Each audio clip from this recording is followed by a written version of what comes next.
My name is Denise Amato, and I'm a teacher at Saints Peter and Paul School in Williamsville, New York. And I am very excited to share with you a new stream course called Silhouette Biblical Stories. So this course began 3 years ago when I was teaching religion to my 6th, 7th, and 8th graders.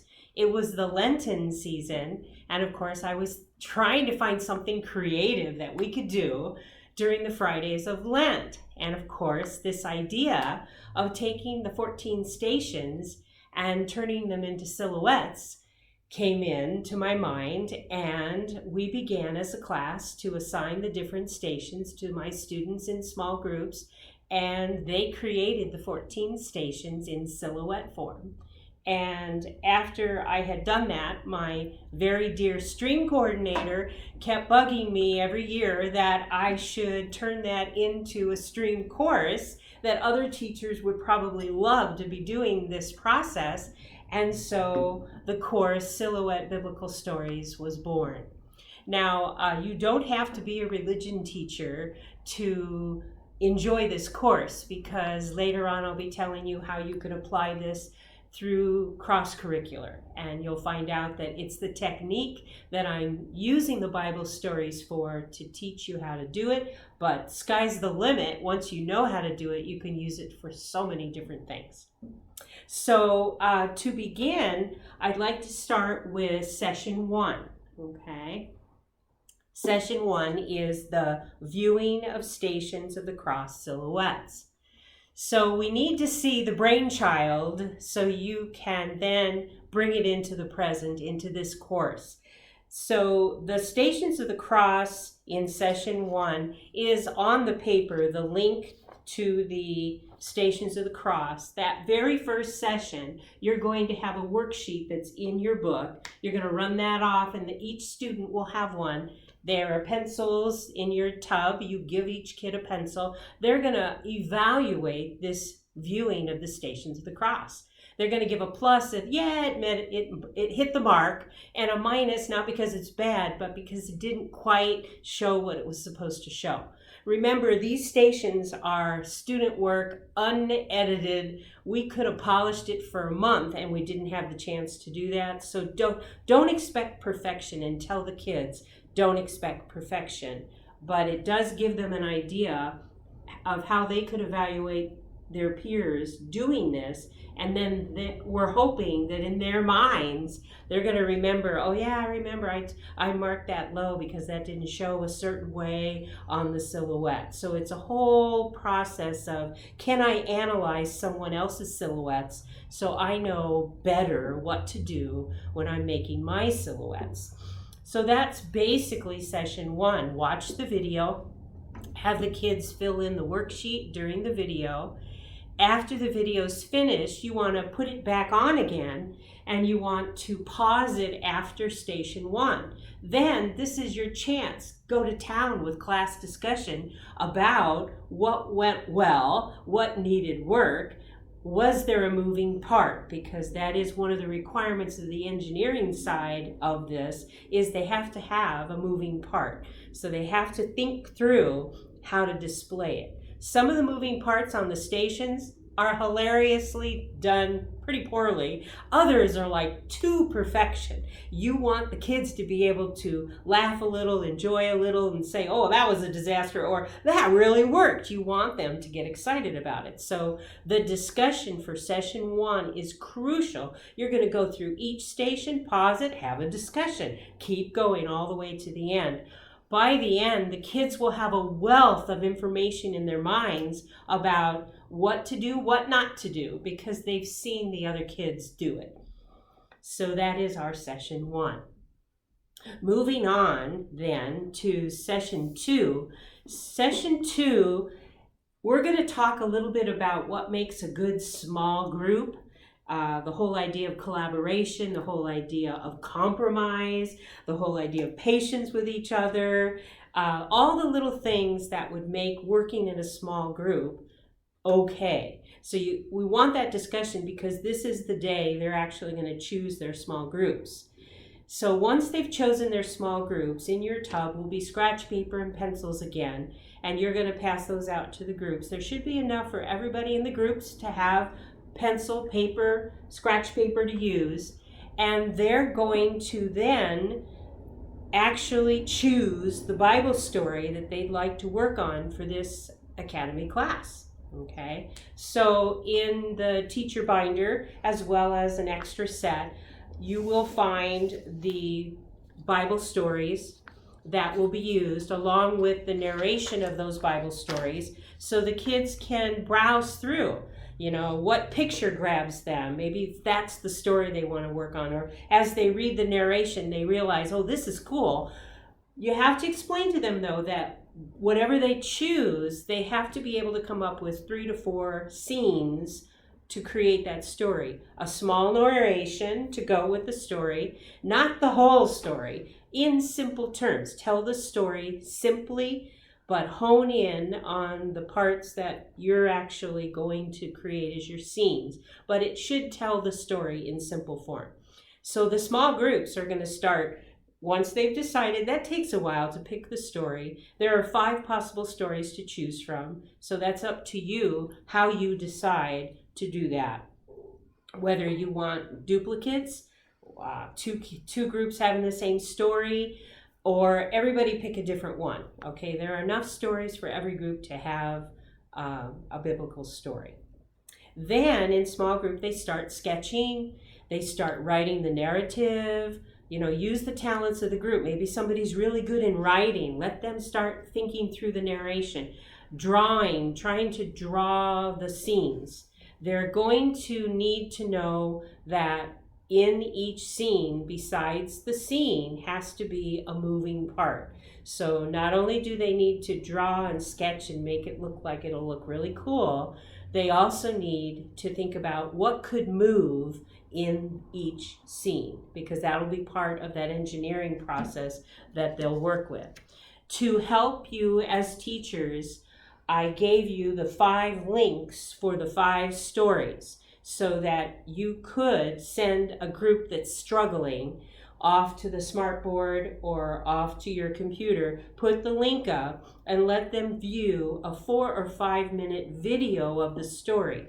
Now these stories are like for children, because the simpler it is, the easier it is to think silhouettes. I don't want like human beings in the story, so most of them are cartoons because they're easier to grasp. Oh, we could make that idea, or that would work. So those are available, and they'll be available. You want to have those available for the next 3 or 4 sessions because they may want to go back. Okay, so that is the day they're going to start on that, decide on the story, and keep working on it. Okay, Session 3 is the techniques that will be helpful to silhouette engineering. So you bring the group back, and they will keep their supplies in a baggie so that all those sketches they did, all the pencils, everything goes back in the baggie, and they put the name of their story at the top, and they use this each time so supplies aren't all over the place, that what they do stays together. All the sketches, all the writing, all the pencils, everything. And they'll use that baggie. So they pull their baggie out for Session 3, and I'd like to teach them, you will also be teaching them the techniques. The first one is called the ruler-based technique. So these plastic rulers are easier to use than those thin wooden rulers. You don't get the same effect. So dollar store, 25 cents each. I mean, it's not that hard, but you want these plastic ruler type, because they're going to lay it flat and they're going to build up and tape onto it their cardboard characters and scene decorations, so it really sits well in the framing light. Okay, so these are crucial. So the technique. So let's pretend that I'm in the group for Jonah and the whale. This is the technique. And this is not perfect because I want to find a few things that went wrong so that you understand the editing process, okay? But let's say they're doing Jonah and the whale, okay? So you see the ruler right here, and you can see how it's taped in. Okay, everything stands up. Here's a dowel for strength so that it holds better standing up. And you see something coming out from it. It could be a straw or a dowel, whatever they're going to use for the moving part. That should be kind of hanging in the back. Okay, so their job is to create the scene. So here's the ocean scene. It could be a little more detailed. Here's Jonah, a general picture of Jonah. Here's a whale, general picture of a whale, and the continued ocean scene. So this is what the ruler base system is. Whatever they're going to show on the silhouette, they're creating this on the ruler. So how wide does it need to be? About the length of the ruler, okay? How tall? There's no limit. They can go up to 12 inches if they need to. All right, so this is eventually going to go to the light center. So I'd like to show you that.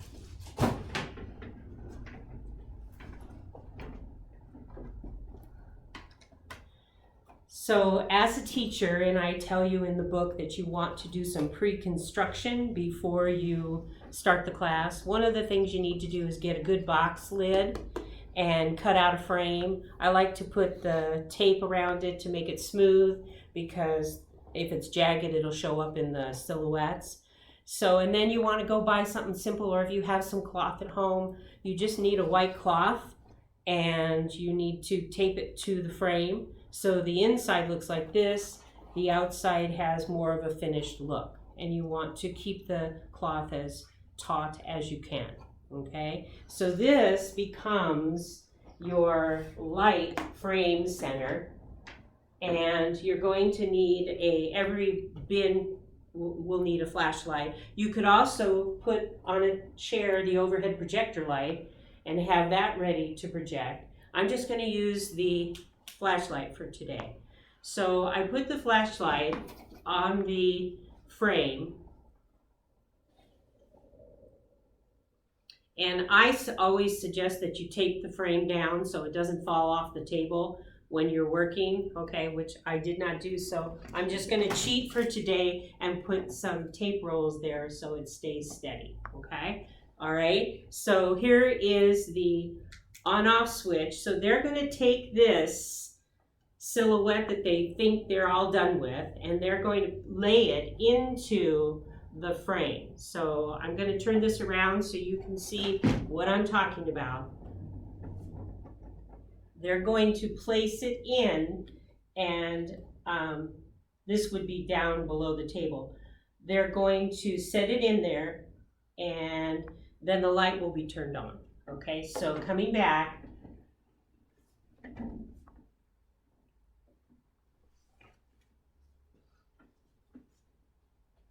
they need to get their things set before the light would turn on. And then the light's going to turn on. And during this story, obviously, this needs work. This might be their moving part, and they need to work on being able to do that gracefully and that it works. And hopefully that makes sense, okay? The whale getting ready to swallow Jonah.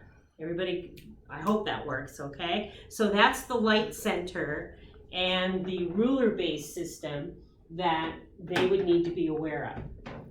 It's important during technique teaching that you remind them that in an art class, art teachers have taught them that distance gets smaller, closer up gets larger. But in silhouette work, silhouettes that are closest to the screen will be the smallest, and silhouettes that are pushed back on the ruler will become larger. So you want to be careful if you're doing David and Goliath that David is not front and center by the cloth, because he'll be larger than Goliath. So there's a learning of the ratio proportion of building silhouettes. It's like a real process of science and math. They got to work it through until they get the characters the size that they want them to be. So that is session 3. Once they've learned the techniques, then they're free to go back to their groups and grab their bags that they have their names on.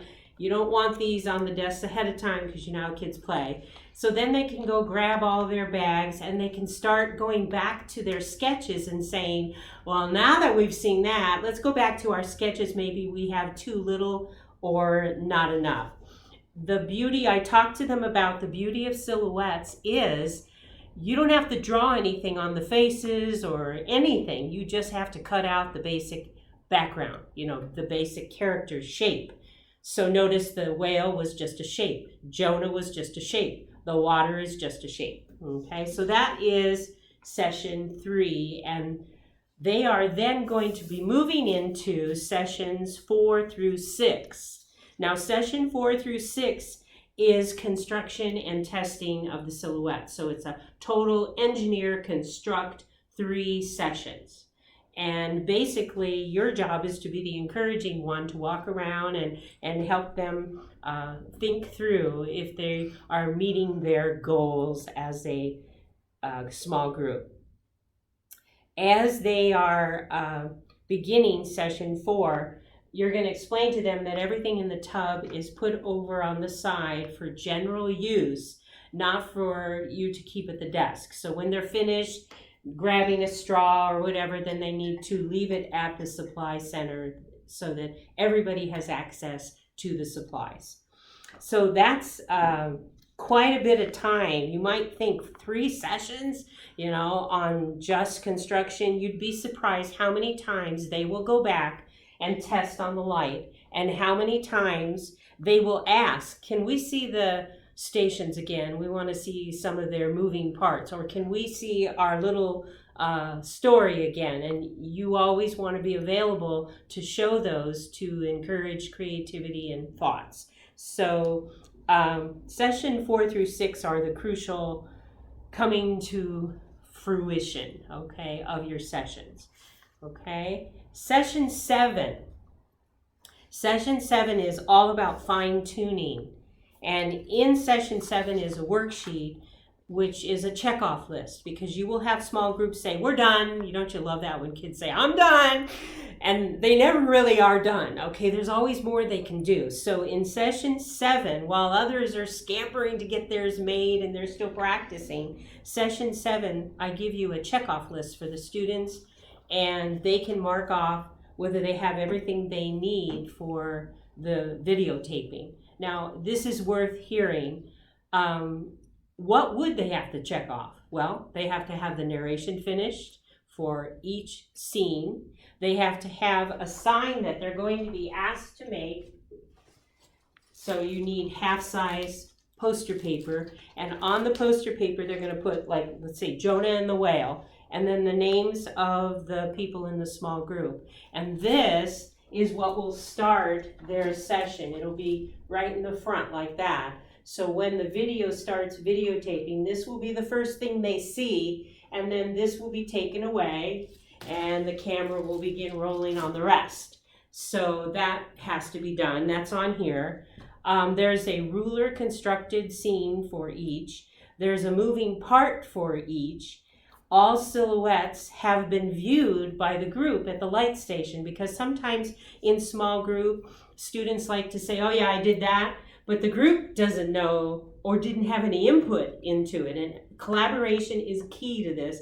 That should come to this light station many times, and the group has to look at it and say, you know what, we got to find a way to keep that whale's mouth shut so that it doesn't open up early.